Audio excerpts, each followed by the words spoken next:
I thought I'd found the perfect woman to rebuild my family after my wife's tragic death. 3 days before our wedding, an anonymous stranger called with information that shattered everything. What I discovered revealed a web of lies so deep that even her own family stepped back in horror. My name is Dayton Craig. I'm 43 years old, and I run a landscaping business here in suburban Atlanta. Nothing fancy, but I've built something solid over the past decade. High-end properties, repeat clients, the kind of work that keeps food on the table and my son Jasper in decent schools. It's honest work, and after everything I've been through, honest feels pretty damn important. Jasper's 10 now. Smart kid, loves baseball, hates vegetables, and still asks about his mom sometimes. Sarah died in a car accident 4 years ago. Drunk driver ran a red light on a Tuesday afternoon while she was picking up groceries. 1 second she was texting me about dinner plans. The next second my whole world imploded. I don't talk about it much because, well, what's the point? It happened. We survived. That's what men do. But raising a boy alone isn't easy, especially when you're working 60-hour weeks to keep the business afloat. Jasper needed stability, needed someone who could be there when I couldn't. That's where Meredith came in. I met Meredith Stone at a school fundraiser about 2 years ago.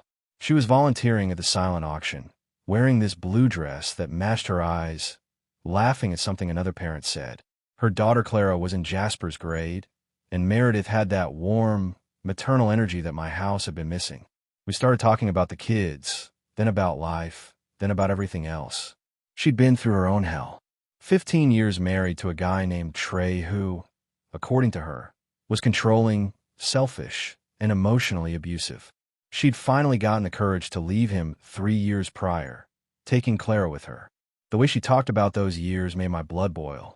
No woman should have to endure that kind of treatment, especially not someone as genuinely caring as Meredith. We took things slow. Coffee dates while the kids were at school, family dinners where Clara and Jasper could get used to each other, weekend trips to the zoo or the lake. It felt natural, comfortable. Meredith understood loss in a way that most people couldn't. She knew what it meant to rebuild your life from scratch. The proposal happened 6 months ago at Stone Mountain. Nothing elaborate, just the 4 of us watching the sunset, Jasper and Clara throwing rocks into the lake below. I'd been carrying the ring for weeks, waiting for the right moment. When Meredith said yes, tears streaming down her face, it felt like maybe, just maybe, we could all be whole again. Planning the wedding became our shared project. Clara helped pick flowers. Jasper practiced walking Meredith down the aisle, and for the first time in years, our house felt truly alive. The ceremony was scheduled for next Saturday at a small chapel outside the city, followed by a reception at the country club, where I'd done landscaping work for years. Everything was perfect. Too perfect, as it turns out. The weeks leading up to the wedding felt like a whirlwind of activity and excitement. My landscaping business was booming. Spring season always brought a surge of new contracts, and I'd landed 3 major projects for some of Atlanta's wealthiest neighborhoods. The irony wasn't lost on me that I was literally helping other people create their perfect gardens while planning my own perfect future. Meredith threw herself into wedding preparations with an energy I hadn't seen since we first started dating. She'd wake up early, coffee in hand, scrolling through Pinterest boards and calling vendors. Clara would sit beside her mother at the kitchen table, offering opinions on flower arrangements and table settings. Watching them work together reminded me why I fell for Meredith in the first place. She was a natural mother, patient and loving. Dad, do you think Clara will really be my sister after Saturday? Jasper asked me one evening while we worked on his homework. He'd been struggling with fractions, but his mind kept wandering to bigger questions. She'll be your stepsister, I told him, helping him work through a particularly tough problem. But if you want to think of her as your real sister, that's up to you two to figure out. He nodded seriously. I think I'd like that. She's pretty cool for a girl. The kids were adapting better than I dared hope. Clara had initially been reserved around me. Understandable, given what Meredith had told me about her experiences with Trey. But over time, she'd started coming to me with questions about school projects, asking if I could teach her about plants, even requesting that I braid her hair when Meredith was running late. You're good with her, Meredith said one night after we'd tucked both kids into bed.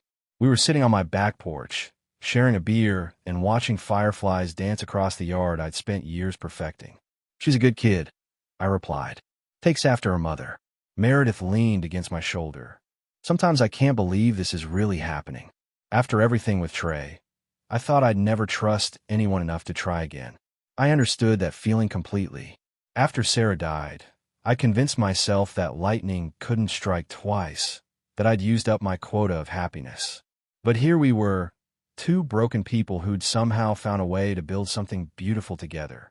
The bachelor party was low-key, just me and a few guys from work hitting a sports bar downtown. Nothing wild, nothing that would embarrass my future wife or my son. We talked about the Braves' chances this season, complained about gas prices, and they gave me grief about settling down again. "You sure about this, Dayton?" asked Mike, my crew foreman and closest friend. "Marriage is tough enough the first time around." I took a long pull from my beer. "I'm sure. Meredith's different. She understands what really matters." Looking back now, I wonder if Mike saw something I missed. He'd been around when Meredith came by the office, had overheard some of her phone calls when she thought no one was listening. But that night, he just nodded and raised his glass. "Then here's to second chances," he said. We all drank to that. The rehearsal dinner was supposed to be perfect. We'd booked a private room at the country club where I'd spent countless hours perfecting their grounds. The irony wasn't lost on me. I'd literally helped create the backdrop for what should have been one of the happiest nights of my life. Meredith looked stunning in a navy dress that Clara had helped her pick out. She moved through the room like she owned it, gracefully accepting congratulations from my family and friends. My mother, who'd driven down from Tennessee, pulled me aside during cocktail hour. "I like her, Dayton," she said, squeezing my arm. "She's good for you and Jasper." But what, Mom?" She glanced around, then lowered her voice. "There's something about her ex-husband's situation that bothers me. All those stories about how terrible he was. But she still talks about him an awful lot for someone who's supposedly moved on." I bristled. "She's been through hell with that guy. Of course it still affects her." "I know, honey. I just want you to be careful. Sometimes people aren't as healed as they pretend to be." Before I could respond, Meredith appeared at my elbow, sliding her arm through mine. "What are you two plotting over here?" "Just telling Dayton how lucky he is," my mother said smoothly. But as the evening progressed, I started noticing little things. Meredith kept checking her phone, even during the toasts. When Clara asked about her father coming to the wedding, Meredith's response was sharp, almost panicked. "Absolutely not," she snapped. "Trey has no place in our new life." Clara's face fell. "I just thought maybe—" "No, Clara. We've been over this. Your father made his choices." The harshness in her tone surprised me. I'd never heard Meredith speak to Clara that way before. Later, when I asked about it, she brushed it off. "I'm just stressed about tomorrow," she said. "I want everything to be perfect for us." That night, as I lay in bed thinking about my mother's words and Meredith's reaction, I told myself I was overthinking things.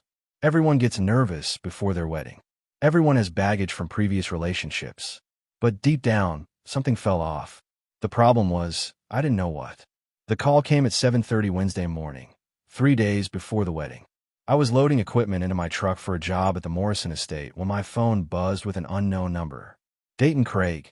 The voice was male, older, with a slight southern accent I couldn't place. "Yeah, who's this?" "Someone who thinks you deserve to know the truth about your fiancé." My blood went cold. "What are you talking about?" Meredith Stone was at the Riverside Tavern last Friday night. She wasn't alone. I gripped the phone tighter. "Look, I don't know who you are, but..." She was with Trey, her ex-husband, the one she claims to hate so much. The words hit me like a physical blow. "You're lying." "Am I?" "Ask her about their little reunion. Ask her what one last goodbye means." The line went dead.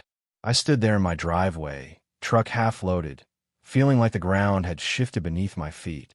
The Riverside Tavern was clear across town, in the part of Atlanta where Meredith used to live with Trey. She'd told me she was having a girls' night with her sister on Friday. My hands shook as I scrolled through my contacts, finding the number for my buddy Rick, who worked security at various establishments around the city. 20 minutes later, he called me back. "Sorry, man. Yeah, I know a guy at Riverside. He can pull footage if you really need it." I need it. 2 hours later, the photos arrived on my phone. Grainy security camera stills, but clear enough. Meredith, wearing the same red dress she'd shown me Friday afternoon, sitting close to a man I recognized from old pictures as Trey. His hand on her thigh, her head thrown back, laughing. Another shot of them, leaving together, his arm around her waist. The final image showed them in the parking lot, locked in an embrace that was anything but platonic. I sat in my truck outside the Morrison estate, staring at the photos until my eyes burned. Everything made sense now. The mysterious phone calls, the nervous energy, the way she'd snapped at Clara about her father, the way she'd been so insistent that Trey was a monster, yet couldn't seem to stop talking about him. When Meredith called me that afternoon, her voice bright and cheerful, asking about last-minute wedding details, I almost hung up on her. Instead, I played along, testing her. "How was Friday night with your sister?" I asked. "Oh, it was great. We had such a good time catching up." The lie came so easily, so naturally, that it took my breath away. That night, I made a decision. I wasn't going to confront her over the phone or in front of the kids. I was going to wait until after the rehearsal dinner, when we'd have privacy, and I was going to ask her directly about Trey. And then I was going to watch her lie to my face one more time before I ended this farce. I waited until after the rehearsal dinner, after the kids were asleep at my mother's house, after all the guests had gone home talking about what a beautiful wedding it was going to be. Meredith was humming as she cleaned up the kitchen, still wearing that navy dress, still playing the role of the perfect bride-to-be. "We need to talk," I said, my voice cutting through her cheerful melody. She turned around, dish towel in hand, the practiced smile still on her face. "About what?" "Everything went perfectly tonight, don't you think?" I pulled out my phone and set it on the kitchen counter between us. The photo of her leaving the Riverside Tavern with Trey filled the screen. The change in her expression was immediate and devastating. The color drained from her face. The dish towel slipped from her fingers. And for the first time since I'd known her, Meredith Stone was speechless. "Where did you get this?" she whispered. "Does it matter? What matters is that you lied to me. You've been lying to me for God knows how long." She reached for the phone, but I pulled it back. "Dayton, let me explain." "Explain what?" "How you were at your sister's house Friday night. How Trey is such a monster that you can't stand to be in the same room with him. Or maybe you want to explain what one last goodbye means." Her face went white as a sheet. "Someone told you that. Someone who thought I deserved to know the truth before I married a liar." Meredith sank into one of the kitchen chairs, her hands shaking. "It wasn't supposed to happen. He called me, said he needed to see me, that it was important. I thought maybe he wanted to discuss Clara's custody arrangement. So you met him at a bar? Across town? Without telling me. I knew you wouldn't understand. You hate him so much. Because of everything you told me about him." I exploded. "Because you painted him as an abusive monster who made your life hell for 15 years. She flinched at my raised voice. He is. But he's also Clara's father, and what? That gives him the right to put his hands all over you? That justifies you lying to my face for days." Meredith started crying then, real tears that might have moved me a week ago. "We just talked, Dayton. We talked about old times, about mistakes we both made. One thing led to another, and yes, we kissed. But it didn't mean anything. A kiss." I laughed bitterly. "You left together, Meredith. The photos show you leaving together." Her silence told me everything I needed to know. "The wedding's off," I said quietly. "What?" "No, Dayton, please. I made a mistake, but we can work through this. We love each other." I looked at this woman I thought I knew, this woman I'd been ready to make my wife in less than 48 hours, and felt nothing but disgust. "No, Meredith. You love yourself.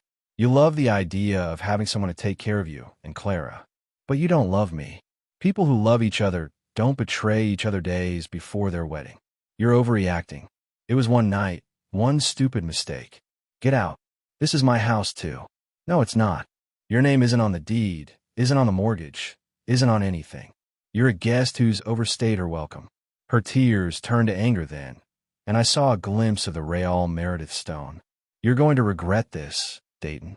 You're throwing away the best thing that ever happened to you." "No," I said, walking to the front door and opening it.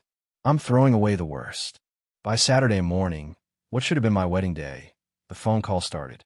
First came Meredith's mother, Sandra, her voice dripping with false sweetness and barely contained fury.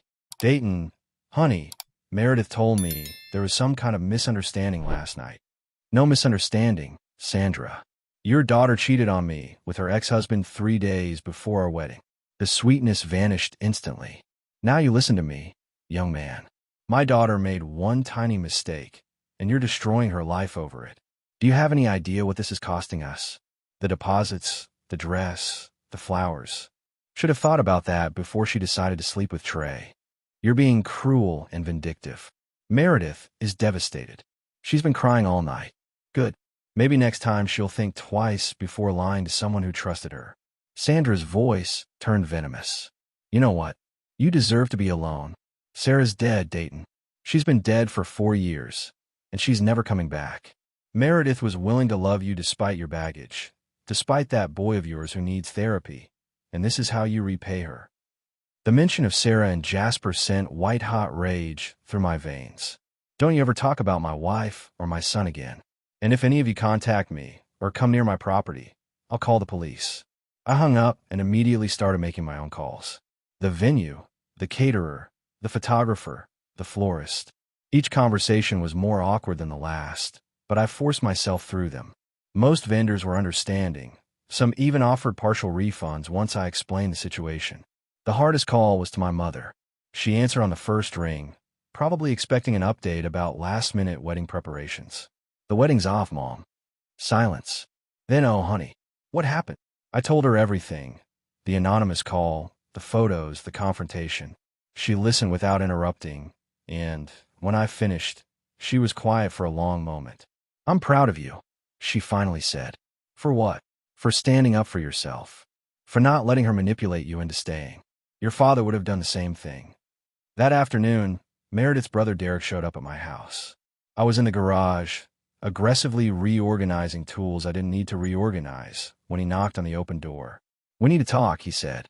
Derek had always been the reasonable one in Meredith's family.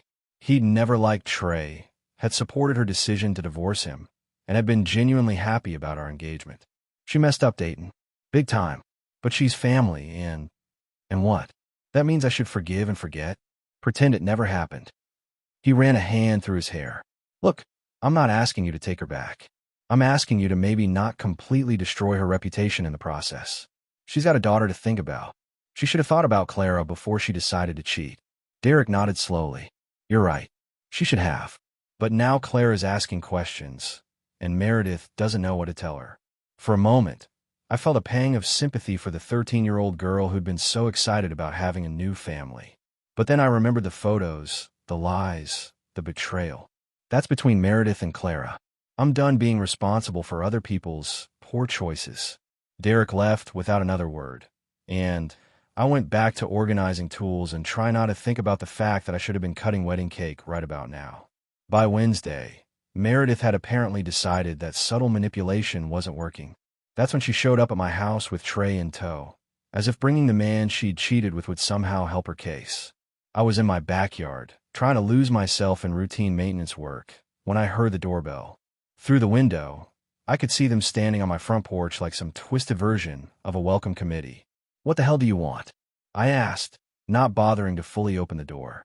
Dayton, please, Meredith said, her voice thick with practiced tears. Trey wanted to apologize. We both want to make this right. I looked at Trey, tall, soft around the middle, with a kind of smug expression that made my fists itch. You want to make it right? You can start by getting off my property. Look, man, Trey said, stepping forward. What happened between Meredith and me wasn't planned. Old feelings, you know. But it doesn't have to ruin what you two have. The sheer audacity of it left me speechless for a moment. Are you seriously standing on my porch, telling me I should marry the woman you just slept with? It was just sex, Dayton, Meredith interjected. It didn't mean anything. We're over. We've been over for years. Then why did you tell him it was one last goodbye? Why did you sneak around like teenagers instead of just talking to me? Meredith's composure began to slip. Because I knew you'd react exactly like this. You're so jealous, so controlling, Dash. Controlling? I laughed bitterly. I'm controlling because I don't want my fiancé sleeping with other men. You're ruining everything, she screamed, and suddenly the mask came completely off. Do you know what people are saying? Do you know how this makes me look? I've already sent out the wedding announcements. There it was, the Rehearsal Meredith stone. Not the victim, not the repentant woman seeking forgiveness, but someone furious that her carefully constructed image was crumbling. I have nowhere to go, she continued, her voice rising to a shriek. Clara's already told her friends about the wedding. The dress cost $3,000. Even Trey looked uncomfortable now, stepping back from the woman he'd supposedly loved enough to risk everything for. "Maybe we should go," he said quietly.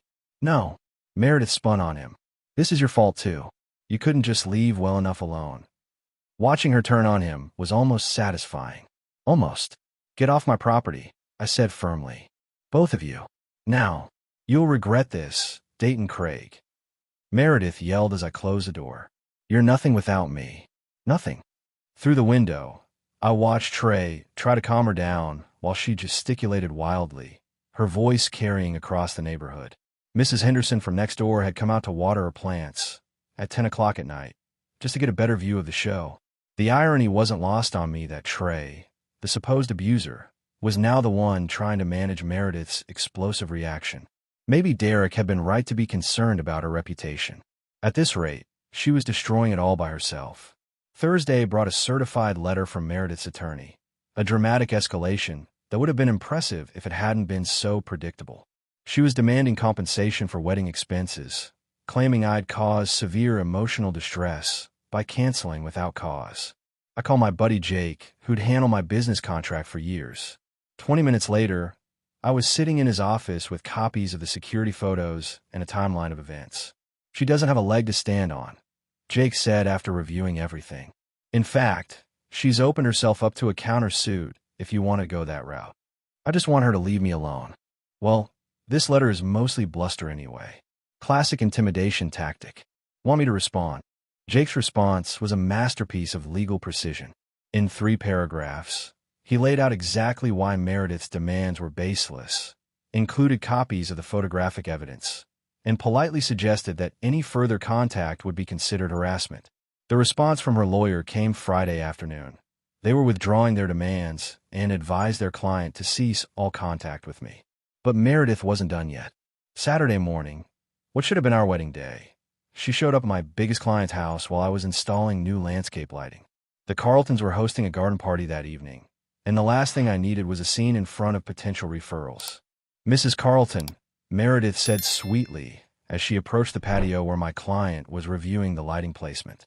"I'm so sorry to bother you, but I need to speak with Dayton about our wedding arrangements." Mrs. Carlton looked confused. "Wedding arrangements? But isn't your wedding today?" "Well, that's what I need to discuss with him," Meredith said, shooting me a look that could have melted steel. I excused myself and walked Meredith to the driveway, keeping my voice low but firm. "What are you doing here? I thought maybe if you saw how this affects your business relationships, Are you threatening my livelihood now? I'm trying to save our relationship. Can't you see that everything I've done has been for us?" The delusion was breathtaking. "You slept with your ex-husband 3 days before our wedding. For us." I was confused, scared. Trey made me remember things I thought I'd forgotten. "Then maybe you weren't ready to marry me." Mrs. Carlton was watching from her patio, clearly uncomfortable with the drama unfolding in her driveway. I made a decision that probably saved my business relationship. "Meredith, Mrs. Carlton is a client and a friend. If you don't leave immediately, I'll call the police for trespassing and harassment." She left, but not before making sure Mrs. Carlton heard her parting shot. "You're going to regret this, Dayton. When you're old and alone, remember that you threw away the best thing that ever happened to you." Later that evening, while my son spent the night at my mother's house, I sat on my back porch with a beer, looking at the garden I'd spent years perfecting. Tomorrow would bring new challenges, but tonight, for the first time in a week, I felt something close to peace. My phone buzzed with a text from an unknown number. "Saw what happened at the Carltons. She's lost her mind. You dodge a bullet. A friend." I deleted the text and went inside. Some bullets, once dodged, weren't worth thinking about anymore. 3 months after what should have been my wedding day, life had settled into a new rhythm. The landscaping business was thriving. Word about my professionalism during the Meredith crisis had actually brought in new clients who respected how I'd handled the situation with dignity. Jasper was adjusting well. He'd been disappointed about losing Clara as a sister, but kids are resilient. We'd started taking weekend fishing trips, just the 2 of us, and he seemed happier without the tension that had surrounded the wedding preparations. "Dad," "Do you miss Meredith?" he asked one Saturday morning while we were casting lines in a lake lanier. "Sometimes I miss the idea of what I thought we had," I told him honestly. "But I don't miss the lies." Good. I didn't really like how she got mad at Clara all the time. That observation hit me harder than it should have. Even a 10-year-old had seen warning signs I'd missed. The final piece of Meredith drama had come 6 weeks after the breakup. She tried to sue me for breach of contract, claiming I'd promised to support her and Clara financially. Jake had demolished that case with a single letter pointing out that engagement contracts require good faith from both parties. More satisfying was the news that came through Derek, who'd stayed in touch despite everything. Meredith and Trey's reunion had lasted exactly 3 weeks before imploding spectacularly. Apparently, living together reminded them why they divorced in the first place. "She's working at a dental office now," Derek told me during one of our occasional coffee meetings. "Seems to be doing okay, but she's had to move 3 times because she keeps telling people about her traumatic breakup until they get tired of hearing about it." Clara was living with Derek and his wife temporarily while Meredith got back on her feet. The girl had asked Derek to tell me she was sorry about what happened and hoped I was happy. That message meant more to me than any apology from Meredith ever could have. I'd started seeing a counselor, not because I was broken, but because I wanted to understand how I'd missed so many red flags. Dr. Williams helped me recognize that my desperation to create a complete family for Jasper had made me vulnerable to manipulation. "The fact that you ended it when you discovered the truth shows strength," she told me. "A lot of people would have convinced themselves to overlook the betrayal." As autumn settled over Atlanta, I found myself content in ways I hadn't expected. The house felt peaceful again, my relationship with Jasper had grown stronger, and my business was more successful than ever. Some nights, I'd sit on the back porch with a beer, looking at the garden I'd built with my own hands, and feel genuinely grateful that Meredith had shown me her true nature before I'd made the biggest mistake of my life. 6 months later, I was installing a water feature at the Henderson estate when I met Sarah Westfield. She was the interior designer working on a house renovation, and we struck up a conversation about integrating the indoor and outdoor spaces. She was different from Meredith in every way that mattered. Straightforward where Meredith had been manipulative, honest where Meredith had been deceptive, and genuinely interested in Jasper's well-being rather than just tolerating him. "I heard about what happened with your engagement," she said during our 3rd coffee date. "That must have been devastating." "It was. But it was also the best thing that could have happened to me." Sarah raised an eyebrow. "That's an interesting perspective. Sometimes you need to see someone's true character under pressure. Better to learn it before the wedding than after." We took things slowly this time. Sarah met Jasper gradually, spent time getting to know him as a person rather than an obstacle to overcome. She never badmouthed her ex-husband, spoke respectfully about Jasper's mother, and never pushed for more than we were ready to give. The difference was night and day. Jasper's opinion sealed the deal. "She's nice, Dad. She listens when I talk, and she doesn't try to be my mom. She just wants to be my friend." That's exactly what I've been hoping to hear. A year after the Meredith disaster, Sarah and I moved in together. No dramatic proposals, no elaborate wedding plans, just 2 adults making a mature decision about their future. The anonymous person who'd warned me about Meredith never contacted me again. I often wondered who it was, a friend of Trey's, maybe, or someone who'd witnessed their reunion and felt compelled to do the right thing. Whoever it was, they'd save me from making the worst mistake of my life. These days, when people ask about my failed engagement, I tell them the truth. Sometimes the worst thing that happens to you turns out to be the best thing that could have happened. Meredith had taught me that love without trust is just elaborate self-deception. Sarah was teaching me that real love is built on honesty, respect, and genuine partnership. As I watched Jasper and Sarah work together in the garden last weekend, planting flowers for the spring, I realized I'd finally found what I've been looking for all along. Not just someone to complete our family, but someone who enhanced it. And that, I thought as I joined them in the dirt, was worth waiting for.